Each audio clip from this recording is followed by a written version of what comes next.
Hey guys, what's going on? It's me, Paterson, and welcome back to a new video.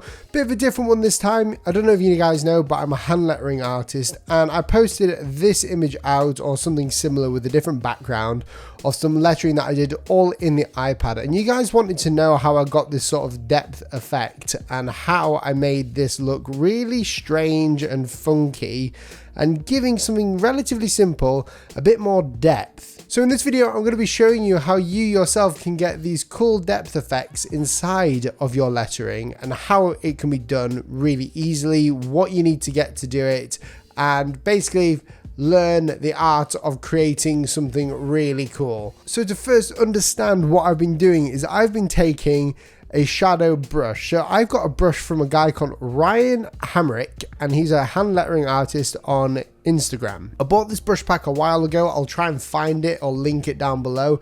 You can go and grab it yourself. I've got tons of brushes as well on my website that you can go and grab if it's something that you want, but this is something that I use. So to get the shadow effect or to get these effects here, it is a very simple process. It is basically just me adding a shadow onto some lettering that I've already done, and it's like magic when it works. Now I'm going to show you how you can do it with like Gothic lettering and how you can do it with like brush lettering, and you can do it with like any sort of style of lettering that you really want. So there's nothing really too hard about this, but it has such a cool output. So the first thing you need to know is that it's best done on black and white or in a darker background. So you want to have it in a negative format. Normally we draw on like a positive or a white background, but today you want to be doing it all on a black background with white lettering so you can actually see those shadows. It works a lot better and a lot easier.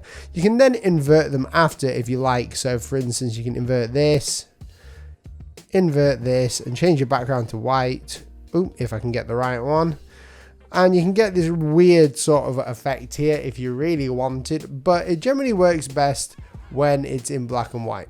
So the first thing you want to do is go up to your effects up here or into your action bars and go to canvas and go to drawing guide. Make sure you've got that flicked on, and in drawing guide you want to make sure that you've got it so it is seen enough. I'm going to bring this up a tiny bit so you guys can see it on camera, but you want this to be quite small, so not too big and not too small, but so you can actually line up your lettering. Once you've done that, it's a lot easier now to actually get inside of this and do a bit more. Get your brush of choice. I'm going to use one of my brush pens called Crayola, and I'm going to make sure that I've got a new layer here and it's white. So I'm drawing in white or in another light color. So write the word that you want. So I'm just going to do a really quick shadow. It might not look too impressive, but I've got the guides there to help me straighten everything out. And to get this style, you can use anything, but I like to have that open body look. So everything is pretty open body, and I'm not doing anything impressive, just so I can show you how you can create something pretty impressive just with the shadow technique. So there you go, there's your lettering right there. The next thing we need to do is go up to the top here into our layers, add a new layer on top. Now something that has recently been involved into Procreate or put into Procreate is clipping masks, which is a great thing. It makes it so much easier for us.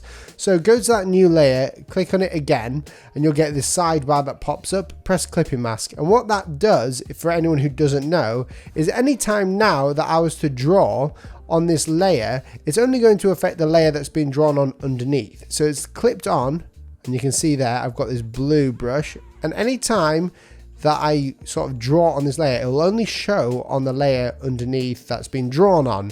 So if I was to unclip that, you'll sort of see there when I clip it, there it is. Okay, now it's time to get the pencil shader out. So what I need you to know is a little basics on this brush, and it basically looks like this. So it's got a hard line here and it gradients off. So it's like got a really tough hard line and it gradients off, and that's what creates the shadows. But we need to do this in black, so I'm just going to grab my black color up here, and I want to make sure I'm on my clipping mask. And anytime that there is like a connection or an overlap, I'm just going to go ahead and draw carefully. There's a lot of trial and error with this, so be patient. And you want to get it like that, and you can see that even though I just went up with my brush, it's created this nice gradient very quickly. So the first thing you want to do is go for all of these places. So anytime that there is like a shadow that's going to be cast, you put it in. So for here, I'm just tracking along the side of this one here.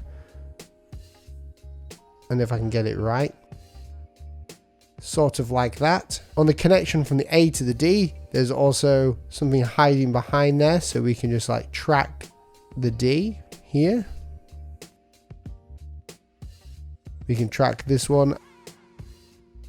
And this brush that I'm using is really good for quickly doing this, so you don't have to like erase anything out. Of course, I'm going to show you how to do it if you haven't got this brush in a second, but this one is probably the easiest way of doing this. The main thing is to follow with the pencil, so keep it at the same angle but just follow. Now once you've done them all, you can start adding more shadows to this to make it look cool. And the easiest way of me showing you this is by using it on the S. There's no connections on the S, but we can give it the illusion that there are connections here, and this is a bit more difficult than the last one. So anytime that you could see a connection, you can draw a shadow like so. And I'm just holding my pencil and I'm tracking up and I'm coming down. And I'm not like changing the angle or anything. I'm going quite slow and I'm trying to match where the fall off angle would be. So I'm going at the same, my pencil's on the same angle as where I'm at, and I'm just trying so hard to get this to look perfect. And it might not be perfect every time, but that's probably as good as we're going to get for there. Now we can do the same down here. And that's going to give us the look that it's coming from behind, over the top, over the top. We can go here as well.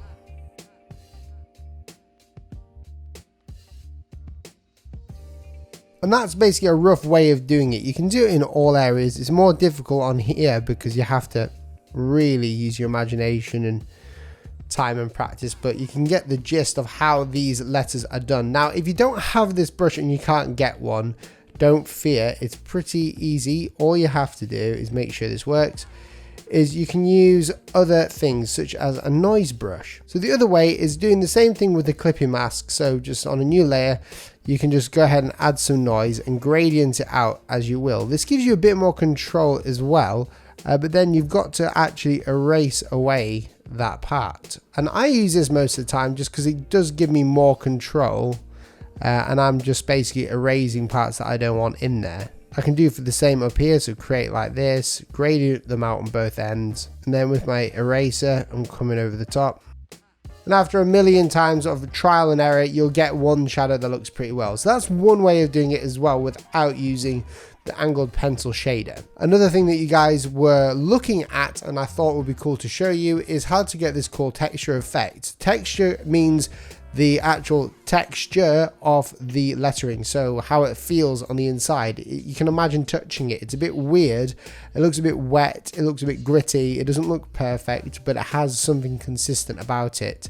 So I'm going to show you how I did that. So I've got my Gothic brush set here, all up in here. These are the ones that I make and sell on my website, and this is great for anyone who likes Gothic lettering for anything. So what I'm going to do is I'm going to just write the letter G, for instance, in just in nice plain old Gothic.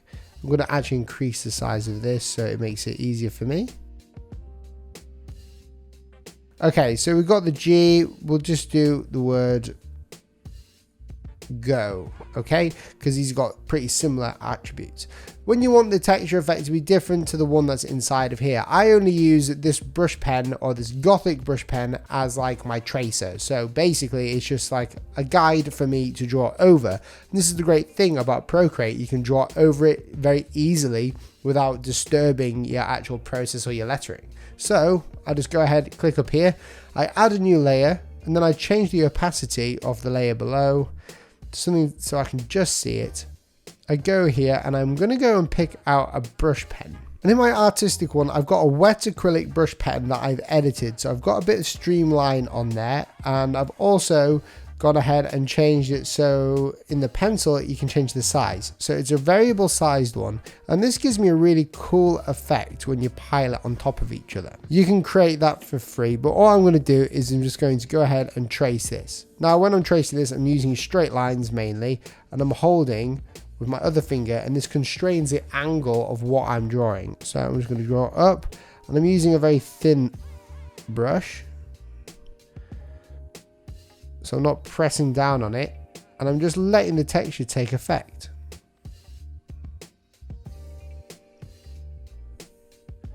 And I'm actually making this look a bit better as well as we go along. And you can see here it works pretty well. I can use the same angles if I need to be a bit more accurate. But it's just about outlining it first, and then you can colour it in after. So once I've gone over my lettering, I basically just start scrubbing it in like so, and I don't let go. I just go into the corners and I try and stay within the lines. And as you can see, we start getting this really cool effect piling on the top of our lettering like so, and this gives us that wet look. We can even erase or stop showing the layer underneath it to see the final product. This works in black and white, or black on white, or white on black. So you just start piling it on. Be careful not to add more to it, otherwise it just goes pure white and you lose the texture.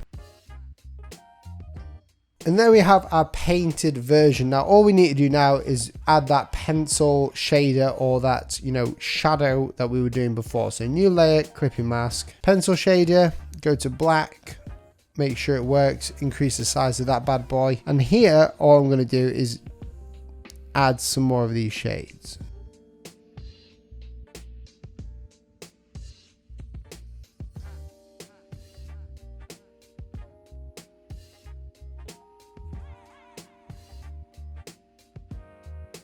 And this gives us that element of depth within our work that we were looking for to make sure it looks good. Guys, if you liked what you saw today, go ahead and press that big fat red subscribe button down below. And also press that notification bell so you never miss out on another video like this. If you liked the video, give it a like. If you disliked it, press that dislike button twice, and I will catch you guys in the next video. See you soon.